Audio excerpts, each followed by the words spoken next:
Channel number नाज़रीन news 18 Urdu में आपका इस्तकबाल है। मैं हूं आज़म आज़मी और आप देख रहे हैं प्रोग्राम दो रुख। महाराष्ट्र में कोरोना के बढ़ते मामलों के पेश नज़र सियासी, समाजी और मजहबी इज्तिमात पर पाबंदी आयद कर दी गई है। कोरोना के फैलाव को रोकने के लिए तमाम तर एहतियाती तदबीरें की जा रही हैं। वज़ीर आला उद्धव ठाकरे ने मुतनब्बे किया कि अगर कोरोना के ज़वाबित पर अमल दरामद नहीं किया गया तो लॉकडाउन नाफिज कर दिया जाएगा।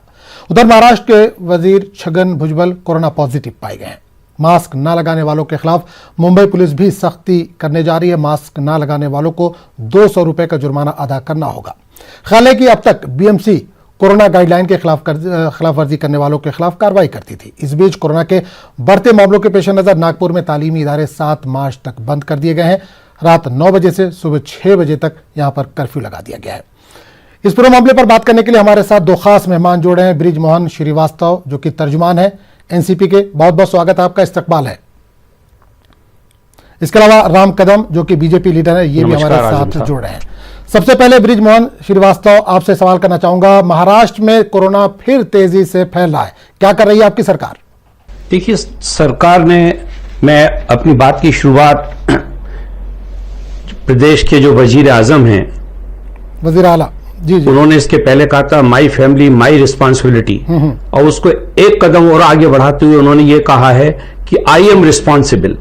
आई एम रिस्पॉन्सिबल के पीछे खास कारण ये कि प्रदेश में रहने वाला हर आदमी अपने आप को रिस्पॉन्सिबल मानकर इस पूरे संक्रमण से लड़ने की तैयारी रखे, अपने आप को इसके लिए तैयार रखे। कारण यह है कि अभी जो सरकार ने जितने पिछले दौर में भी जितने उपाय किए थे उसके कारण ये बहुत नियंत्रण में आया था, लेकिन अभी पिछले कुछ रोजों से 10 रोज में, जैसे कि अभी अगर अपन देखें 10 रोज का, तो 10 रोज के अंदर करीब करीब 6,791 मामले सामने आए हैं। तो इससे ऐसा लग रहा है कि संक्रमण का एक दूसरा चरण शुरू हो रहा है, जिसकी की संभावना इसके पहले बताई भी गई थी, WHO ने भी बोली थी और भारत सरकार की तरफ से भी इस प्रकार की जानकारी थी। तो इसको रोकने के लिए, जैसे कि अभी नासिक में रात का कर्फ्यू लगाया गया, नागपुर में तैयारी कर ली है, जितने एजुकेशनल इंस्टीट्यूट्स थे उनको बंद किया गया है, और इसके अलावा जो जांच का दायरा है उसको भी बड़ा किया गया है, जिससे कि किसी भी हालत में कोई भी अगर संक्रमित व्यक्ति है तो वो दायरे से बाहर ना निकले। जैसे बॉम्बे में आपको मालूम है कि जहां किसी अगर बिल्डिंग में 5 से ज्यादा कोविड प्रभावित यदि व्यक्ति हैं तो उस बिल्डिंग को ही लॉक किया जा रहा है। 1355 बिल्डिंग अभी तक लॉक की जा चुकी है। तो ये जो प्रिकॉशंस लिए जा सकते हैं वो सारे प्रिकॉशन सरकार की तरफ से जो लेना है, चाहे वो सरकार केंद्र की हो और चाहे वो सरकार किसी राज्य की हो, सरकारों की तरफ से मैं सोचता हूं कि किसी प्रकार की कोई कमी नहीं की जा रही है। राम कदम जी, क्या आप मुतमईन है सरकार जिस तरह से काम कर रही है महाराष्ट्र की? आप मुतमईन है कोरोना को लेकर? देखिएगा, बुनियादी 2 बातें उभर करके सामने आती है। जिस समय कोरोना के आंकड़े कम हुए, महाराष्ट्र सरकार ने अपनी पीठ स्वयं थपथपाई। उन्होंने कहा कि सरकार की यह सफलता है।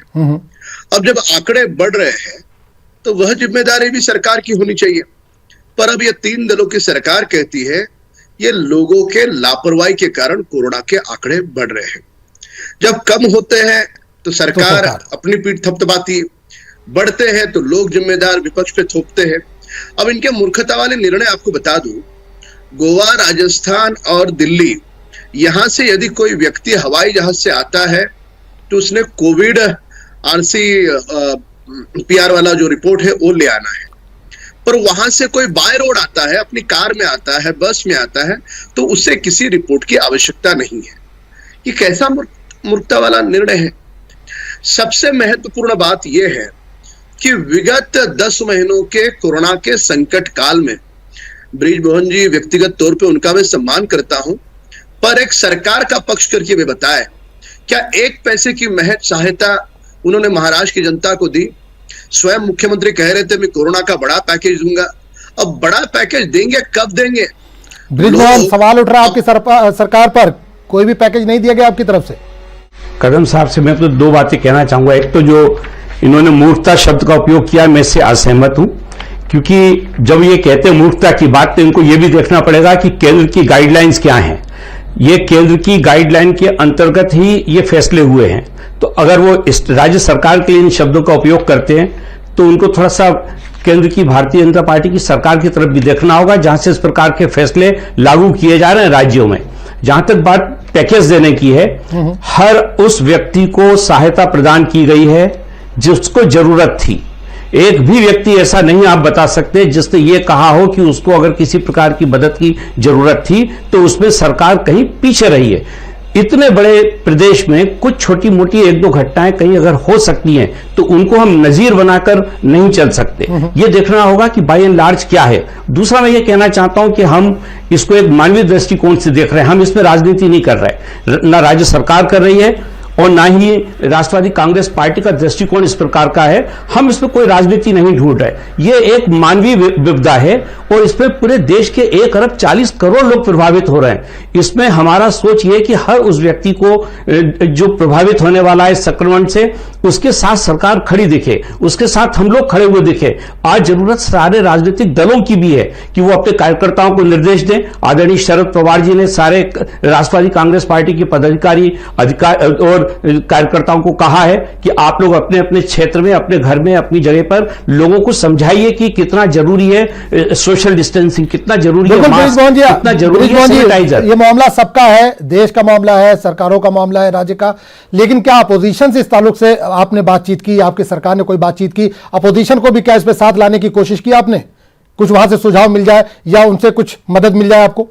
देखिए, मैं चूंकि सरकार का प्रवक्ता तो नहीं हूं, लेकिन सरकार में तो जानकारी मुझे मिली है कि जो प्रदेश के वजीर आजम है उद्धव ठाकरे साहब, वो लगातार सारे नेताओं के संपर्क में हैं और वो एक ऐसे मुख्यमंत्री हैं जो स्वयं टेलीफोन अटेंड कर रहे हैं, लोगों से बातचीत कर रहे हैं। अगर कभी कहीं कोई मुद्दा आता है तो तत्काल वो उस मामले में एक्शन लेते हैं। और और सबसे बड़ी बात यह है कि जो प्रदेश की जो कोविड वॉरियर्स है, जो ब्यूरोक्रेसी है, जो इस क्षेत्र में काम करने वाले लोग हैं, चाहे वो हेल्थ वर्कर हो, चाहे वो म्युनिसिपल कॉर्पोरेशन के लोग हो, चाहे वो पुलिस हो, वो भी पूरी तौर से मुस्तैद है।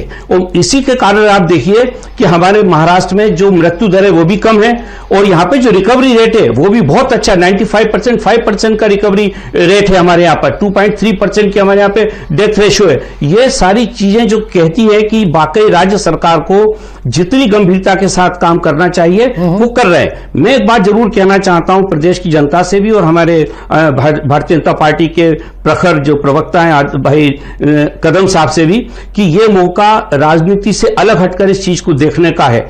कमियां कहीं भी हो सकती हैं। अगर आज मैं भारत सरकार की कमियां गिनाने आऊं या आज मैं मध्य प्रदेश या उत्तर प्रदेश की सरकारों की बात करूं तो बहुत सारी चीजें निकलेगी, लेकिन इन कमियों पे बाद में भी बात की जा सकती है। आज सबसे पहली जरूरत हमारी ये है। बिल्कुल, सवाल मेरा यही है राम कदम जी, क्या सरकार ने आपसे कांटेक्ट करने की कोशिश की है? क्योंकि मामला सियासत करने का नहीं है, कोरोना का मामला है, सबको मिलजुल कर लड़ना है इससे। तो क्या कभी सरकार ने मिलजुल कर काम करने की बात कही है या सर्वदलीय बैठक की बात कही है? देखिए, जब कोरोना का संकट आया उसके पहले दिन हमारे प्रदेश के नेता चंद्रकांत दादा पाटिल और विपक्ष के नेता देवेंद्र फडणवीस साहब ने यह स्पष्टता से सरकार से कह दिया कि यह संकट काल में हम कोई सियासत नहीं चाहते, हम बिल्कुल सरकार के साथ इस संकट को लड़ने के लिए तैयार हैं। दुर्भाग्य यह रहा कि सरकार की ओर से सारे के सारे मंत्री अपनी जान के डर को लेकर के एयर कंडीशन बंगले में बने रहे और विपक्ष के नेता गांव गांव हर अस्पताल में, कोरोना अस्पताल में स्वयं घूमते रहे। अब इस सरकार की, मैं पुनः उस शब्द का प्रयोग करूंगा, ये सरकार का डबल स्टैंडर्ड, दोगलापन कैसे है। देखिए कि जब विपक्ष के नेता स्वयं कोरोना अस्पताल में प्रदेश के दूर दूर के दुर्गम इलाकों में जा रहे हैं, जो काम सरकार के मंत्रियों का है, मुख्यमंत्री का है, वे स्वयं अपने बंगले छोड़ नहीं रहे हैं। ऐसे समय सरकार ने आदेश लाया कि कोई भी सरकारी अफसर उन्हें जानकारी साझा न करे। कौन से ऐसे कारण है?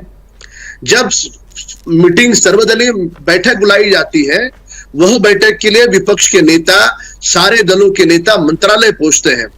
ठीक है, व्यक्तिगत कुछ कठिनाई रही होगी, पर उसमें सरकार के स्वयं जो जिम्मेदार लोग हैं वो टेलीफोन पे वीडियो कॉन्फ्रेंसिंग पे बात करते हैं।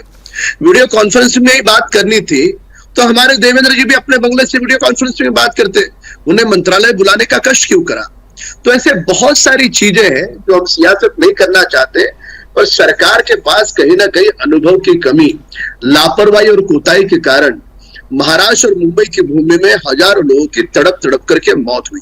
बृजमोहन जी, उद्धव ठाकरे पर सवाल उठ रहा है, यहाँ पर कठपुतली सरकार की बात आ रही है। यहाँ पर महाराष्ट्र के जितने भी मंत्री हैं सब सारे की सारे लोग अपने पालक जिलों में लगातार मीटिंग कर रहे हैं, वहीं पे रुके हुए हैं। जैसे अमरावती में मिसेस ठाकुर वहां पर उपलब्ध थी, नागपुर के प्रभारी मंत्री वहां पे उपलब्ध है, पूना के प्रभारी मंत्री पूना में उपलब्ध है। कोई भी आप प्रदेश का कोई भी एक जिला आप ऐसा नहीं बता सकते जहां पर कि उसका प्रभारी मंत्री उपस्थित ना हो, क्योंकि हम लोग इस बात को जानते हैं कि जब तक वहां पर पब्लिक का रिप्रेजेंटेटिव जो कि मंत्री होता है, जब तक वो वहां पे नहीं होगा तब तक वो प्रशासन को डायरेक्शन नहीं दे पाएगा और एक आम आदमी को राहत महसूस नहीं होगी। आप देखिए कि पूरे महाराष्ट्र में इस पूरे कोरोना काल में लगातार शरद पवार जी लगातार दौरा करते रहे। आप पूछिए कि कौन से जिले में नहीं गए, वो कांस्टेंट वो लोगों के टच में है। यही हाल प्रदेश के मुख्यमंत्री का भी है, वो अपनी जिम्मेदारी से पीछे नहीं हट रहे हैं। लेकिन अब यह भी नहीं हो सकता कि बिल्कुल लगातार हर घर में जाकर कोई बातचीत की जाए, लेकिन कोई भी कदम साहब बताएं मुझे। सवाल तरीके पर हो रहा है, तरीका जो अपनाया आपने बीएमसी को जिम्मेदारी दे दी मुंबई संभालने के लिए, अब आपको उस पर भरोसा नहीं तो आपने मुंबई पुलिस को दे दिया है। सवाल इस पे उठ रहा है। आजम साहब नहीं, मुंबई बीएमसी से काम छीना नहीं है, ये एडिशनल और दिया है, पुलिस वालों को भी जोड़ा गया है। पहले इसका संशोधन करिए। हम अगर और भी एजेंसी उसको बढ़ा दें, जैसे 20,000 लोगों के चालान कटे पिछले 2 रोज के अंदर, तो चूंकि लोग लापरवाह हो गए तो हमको गवर्नमेंट एजेंसी को भी तो सामने एक्टिव करना पड़ेगा। जब बीएमसी का जो स्टाफ है अगर वो उसको पूरा कंट्रोल नहीं कर पा रहा है या वो कम पड़ रहा है तो हमको नेचुरल है दूसरे सरकारी विभागों के लोगों का भी उपयोग करना होगा। सवाल वही हो रहा है कि लापरवाह हो गए लोग और कंट्रोल नहीं हो रहा। सवाल कंट्रोल पे ही हो रहा है। राम कदम जी, कंट्रोल नहीं हो पा रहा है, लोग कंट्रोल नहीं कर पा रहे हैं ये लोग। नहीं, देखिएगा अब बृजमोहन जी की उनकी अपनी एक मजबूरी रही है, सत्ता पक्ष से है, उन्हें समर्थन ही करना होगा। पर इस बात को वे नकार नहीं सकते इंसान होने के नाते कि मुंबई और महाराष्ट्र में अब ऑक्सीजन देना ये कोई रॉकेट साइंस नहीं है। ऑक्सीजन की कमी के कारण वह समय पे उपलब्ध नहीं कराया करके कई सारी जगहों पर मौतें हुई है। अब लाश अस्पताल के टॉयलेट में 10 दिन के बाद मिलती है। अब यह लापरवाही तो सीमाओं की हद पार कर गई। अब एक पेशेंट कोरोना हॉस्पिटल का रेलवे ट्रैक पे पाया जाता है। ऐसी कई सारी घटनाएं हैं। और पुनः एक बार कहूंगा, 1 पैसे का अब तक कोरोना का पैकेज नहीं दिया। अब देना ही नहीं था आपको तो कोरोना का बड़ा पैकेज दूंगा, ऐसा आपकी सरकार ने चॉकलेट क्यों दिया? मैं मानता हूं कि कुछ नेता आपके घूम रहे हैं, पर अधिकतर मंत्री जब शुरू के संकट काल में अपने एयर कंडीशन बंगले में 15 लाख का चॉकलेट भी देश के लोग चूस चुके हैं ना। नहीं, उस 15 लाख के बारे में आप चर्चा रखिए। उसका मैं फिर आपसे कह रहा हूं, अगर मैं आज आपको उत्तर प्रदेश का बताऊं, उत्तर प्रदेश में गैस से बच्चे मरे, बिहार में लोगों को गैस नहीं, बिहार में लोगों को रोजगार, उसका पूरी तरह से जवाब दूंगा। अगर आप ये कहते हैं तो आपके दूसरे आप जो भारतीय जनता पार्टी की जो सरकारें हैं उनके बारे में भी देखिए कि वहां पे क्या हो रहा है। मैं आपसे फिर कह रहा हूं कि राजनीति करने का ये मौका नहीं है। हर सरकार, क्या सरकार किसी से नाराज है? क्या सरकार में बैठे हुए जनप्रतिनिधि किसी आम आदमी के दुश्मन है? ऐसा प्रचारित मत करिए। उस समय भी लास्ट टाइम भी हम लोगों ने कहा था कि जिस समय धार्मिक मुद्दों को उठाया गया था, हम लोगों ने कहा था कि ज्वाला देवी में, वैष्णो देवी में आप लोगों ने प्रवेश की अनुमति नहीं दी जहां पर कि भारतीय जनता पार्टी की सरकार थी, लेकिन महाराष्ट्र में इसके लिए आंदोलन किया जा रहा था। मैं आपसे कहना चाहता हूं कि थोड़ा सा हमको इन सारी बातों से उठकर भी चीजों को देखना होगा। जब तक हम सारे लोग मिलकर इसमें रचनात्मक तरीके से नहीं सोचेंगे तब तक मैं आपसे कहता हूं कि आम आदमी भी हम लोगों की तरफ देखता है। जब वो देखता है कि हम लोग ऐसी बात कह रहे हैं तो निश्चित रूप से वो भी प्रेरित होता है। कोविड के बारे में क्या हुआ, कोविड वैक्सीन के बारे में क्या हुआ, लोगों को यह विश्वास हो गया कि अब वैक्सीन आ गई है और ये वैक्सीन ऐसी है कि अब कोई चिंता की बात नहीं। तो लोग वैक्सीन को लेकर भी सवाल हो गए, जितने वैक्सीन महाराष्ट्र में पहुंचनी चाहिए थे, मुंबई में पहुंचनी चाहिए तो नहीं पहुंची उतनी, इस पर भी सवाल उठ रहा है। अब वो केंद्र सरकार को देना है, वो आवंटन केंद्र सरकार कर रही है। अब वही तो मैं कहता हूं, अगर लेकिन हम इन कमियों पे बात नहीं करना चाहते, हम ये मानते हैं कि कोविड को लेकर हर जिम्मेदार व्यक्ति उतना ही गंभीर है जितना कि उसको होना चाहिए, और ये गंभीरता नागरिकों में भी आनी चाहिए, हम सब लोगों में भी आनी चाहिए। इसीलिए उद्धव ठाकरे साहब ने कहा है माई रिस्पॉन्सिबिलिटी, हम खुद को भी जिम्मेदार बनाएं, हम अपने साथ के आदमी को बताएं कि अगर हम कोविड डायरेक्शंस का पालन नहीं करेंगे तो ये खाली हमको ही प्रभावित नहीं करेगी, हमारे साथी को भी करेगी, मेरे परिवार के लोगों को भी कर सकती है। मैं आपको एक और बड़ी बात बताऊं, शरद पवार जी प्रतिदिन जब से लॉकडाउन शुरू हुआ है भारत में, तब से लगातार वो जो ट्वीट करते हैं उसमें सबसे ज्यादा ट्वीट आप देख लीजिए उनके कोविड की प्रिकॉशंस के बारे में है, कोविड के डायरेक्शंस को लेके हैं, और किसी भी व्यक्ति से जब वो बात करते हैं तो सबसे पहले सोशल डिस्टेंसिंग, फिर मास्क और सैनिटाइजर की बात करते हैं। ये गंभीरता हमारे सारे नेताओं में भी हमको लाना होगी, क्योंकि उसके बगैर ये काम नहीं हो पाएगा। क्योंकि एक आम आदमी को समझाना, आम आदमी को इस बात के लिए प्रेरित करना थोड़ा मुश्किल जरूर होता है, लेकिन हमको उसे समझाना पड़ेगा, बताना पड़ेगा। वैक्सीन कम दे रहे हैं आप लोग, सेंटर से कम वैक्सीन मिल रही है इनको। जब से सरकार महाराष्ट्र में आई है, ये खुद की विफलता केंद्र की ओर उंगली दिखा करके उस विफलता का समाधान ढूंढने का प्रयास करती है। सभी राज्यों को जो पर्याप्त वैक्सीन है उस हिसाब से उसका आवंटन हो रहा है, किसी को कम किसी को ज्यादा, ऐसा कहीं पर भी नहीं हुआ। इस प्रकार का आरोप लगना दुर्भाग्यपूर्ण है। और मैं कह रहा था कि तुमने महाराष्ट्र को कोरोना का क्या पैकेज दिया, तो उसका जवाब देने की जगह ये बाकी राज्यों का गिनवाने लगे। राम कदम जी, महाराष्ट्र में केसेस ज्यादा है तो सेंटर से यहाँ पर ज्यादा डोजेज आनी चाहिए थी, ये भी एक सवाल है। सबसे ज्यादा केसेस महाराष्ट्र में ही है। जो पैरामीटर्स है उस पैरामीटर के हिसाब से पर्याप्त वैक्सीन मुंबई और महाराष्ट्र को दी जा रही है, उनका अपना सिस्टम फेल है। ये तो नहीं आए तबादलों के पीछे जुड़े ये सरकार नहीं आए। ये सरकार को सोटला विभाग तो केंद्र से भी हो रहा है। ना ब्रिजमोहन जी, एक मिनट केवल लूंगा। सरकार को मन से मंशा होनी चाहिए कि कोरोना से निपटना है। ये सरकार अफसरों के ट्रांसफर इसमें उलझी हुई है। कोरोना काल में भी जिस प्रकार के भ्रष्टाचार के मामले हैं, तो इनका फोकस, इनका निशाना कोई और जगह है। इनका निशाना यदि कोरोना होता तो जो आया है उस माल को ये प्रॉपरली वैक्सीन को इस्तेमाल करते, पर सरकार के मंत्री और सरकार कब इस्तेमाल करेगी? जो वो ट्रांसफर इनके दिमाग में जो बैठे हैं उससे हटेंगे तो होंगे। इन्हें कुछ भी सवाल पूछो, ये मोदी जी और केंद्र सरकार पे ले जाते हैं। सवाल आपको पूछा है कि आपने कोरोना का क्या पैकेज दिया, मुंबई महाराष्ट्र में कोरोना के पेशेंट सबसे अधिक क्यों बढ़े? ये तुम्हारी लापरवाही है। अब तुम्हारी लापरवाही लोगों के माथे पे थोपते हो। और दूसरा, बियर बार खोलते हो, कोरोना नहीं बढ़ता, पर मंदिर खोलते हो, कोरोना बढ़ जाता है। ये कैसे तुम्हारे मूर्खतापूर्ण नियम है, अनुशासन है, क्या है ये? आपने विगत 10 महीनों के काल में तड़प करके जो लोग मरे उनके परिवार के लिए क्या किया, क्या दिया आपने जो अस्पताल खोले, एक बिल्डर को अस्पताल का टेंडर दिया जाता है। जो अंदर के मेडिकल इक्विपमेंट सप्लाई करने का काम किसी मंत्री के करीबी है करके ऐसे व्यक्ति को दिया जाता है कि जिसका कोरोना से, मेडिसिन से दूर दूर तक कोई संबंध नहीं। तो ये खुले आम पर सिंगल टेंडर के नाम पे इन्होंने लूट मचाई है। उस लूट को पैसे बिल्कुल गिरीश मोहन जी, यहाँ पर एक सवाल आपसे करना चाहूंगा। 5 शहरों में कर्फ्यू एक तरह से लगा दिया गया, लॉकडाउन लगा दिया गया है। क्या महाराष्ट्र लॉकडाउन की तरफ बढ़ रहा है? आगे आने वाले दिनों में हम देखेंगे पूरे महाराष्ट्र में लॉकडाउन लगेगा या कंट्रोल किया जा सकेगा? देखिए, उद्धव ठाकरे साहब ने इस बात को बहुत स्पष्ट किया है कि सारी चीजों को जो कमेटी है वो रिव्यू कर रही है, और जो गाइडलाइन है सेंट्रल की, उस सेंट्रल की गाइडलाइन के पैरामीटर्स के आधार पर ही फैसला होगा।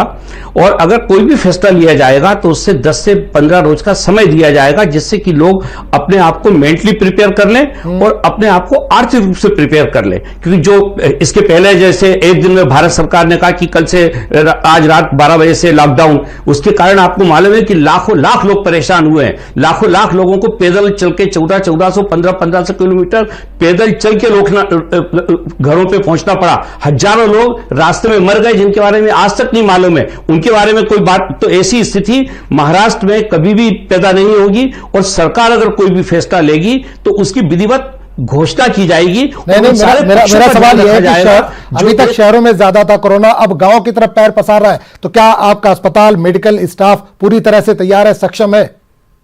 हाँ, इसके लिए पूरी तैयारी है, सरकार के पास इसकी पूरी तैयारी है। और आज अभी भी कोई भी पेशेंट ऐसा नहीं है जो अगर कोविड सेंटर में पहुंचा हो, उसे राहत ना मिली हो, उसको एडमिट ना किया गया और उसका इलाज ना हुआ हो। अभी तक कोई भी ऐसा प्रकरण सामने नहीं आया। और लगातार यही कारण था कि महाराष्ट्र में इतनी बड़ी विपदा आने के बाद भी इस बीमारी को नियंत्रित कर लिया गया था। तो आप देखिए पुराने जो अभी आज से 15 रोज पहले के आंकड़े देखिए आप, एकदम से यहां पर स्लो हुआ। यही कारण हुआ है कि सारे लोग निश्चिंत हुए, जो आम आदमी है वो भी निश्चिंत हुआ। आप बताइए 20,000 लोगों का अगर मुंबई में चालान बनता है तो क्या ये अपने आप एक इंडिकेशन नहीं है कि लोगों में ये थोड़ा सा आत्मविश्वास पैदा हो गया कि अब हम कोरोना से लड़ सकते चालान हैं, की रकम कोरोना भी बहुत ठीक हो कम रहा की है, है, सबसे इसलिए ज्यादा कोई केसेस है। विवेक ओबराय जैसा आदमी भी कल बगैर मास्क के घूम रहा है, चालान से कहीं ज्यादा उसको चालान कटा, लेकिन पक्ष भी है। विवेक ओबराय आप जैसा मुझे आदमी बताइए, एक आज आर्टिस्ट बगैर मास्क के घूम रहा है। उन्होंने देश के प्रधानमंत्री का भूमिका निभाई है उनकी फिल्म में, तो हो सकता है शायद उनमें ज्यादा कुछ आत्मविश्वास पैदा हो गया हो तो निकल राम पड़े कदम वो। जी, क्या किया जाए, लेकिन कानून तो राम सबके कदम जी लिए को जवाब है। देना चाहेंगे आप इसका? जो दूसरों के जो चालान होता है वही चालान उनके लिए होगा। देखिए कि चालान के संदर्भ में एक अलग से चर्चा हो सकती है, और उस बात को अभी भी मुंबई के लोग नहीं भूले हैं। जब कोरोना का लॉकडाउन महाराष्ट्र की सरकार ने खोला और उसके बाद इन्होंने जबरन 40,000 से ज्यादा गाड़ियां जोर जबरदस्ती करके पकड़ी। लोगों के जेब में पैसे नहीं थे, 6 महीने उन्होंने घर कैसा चलाया होगा, इस बात की चिंता करने की छोड़कर इस सरकार ने एक एक गाड़ी वालों को 10-10, 20-20 हजार उसको चालान कटवाया। पहले से ही लोग परेशान हैं और उस परेशानी में ये महाराष्ट्र की सरकार ने डबल परेशानी बढ़ाई। हमने इस पर आवाज उठाने के बाद भी सरकार की ओर से कोई जवाब नहीं आया। सरकार की प्राथमिकता क्या है, पहले ये सरकार तय करे। सरकार होती है गरीबों के साथ खड़े होने के लिए, सरकार होती है लोगों के संकट में, दुख में उनकी सहायता करने के लिए। इसी बात पे बात कर दूं, होती है सरकार ना।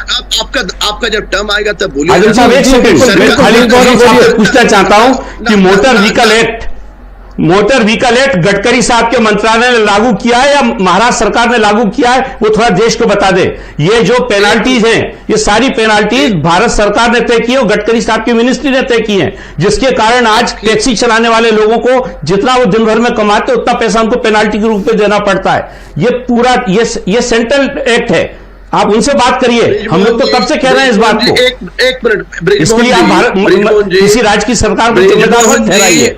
ब्रिजमोहन जी, आपका हो गया हो तो मैं जवाब दे दूं आपको। आप वास्तविक अध्ययन करके बोलते हो, पर यहाँ पर आप चूक कर गए। मैं जो कह रहा हूँ मैं यहाँ पर जो कह रहा हूँ, आप अध्ययन करके हमेशा बोलते हो, पर यहाँ पर थोड़ी सी आप चूक कर गए। मैं जो कह रहा हूँ ये मोटर व्हीकल एक्ट का पेनल्टी नहीं है।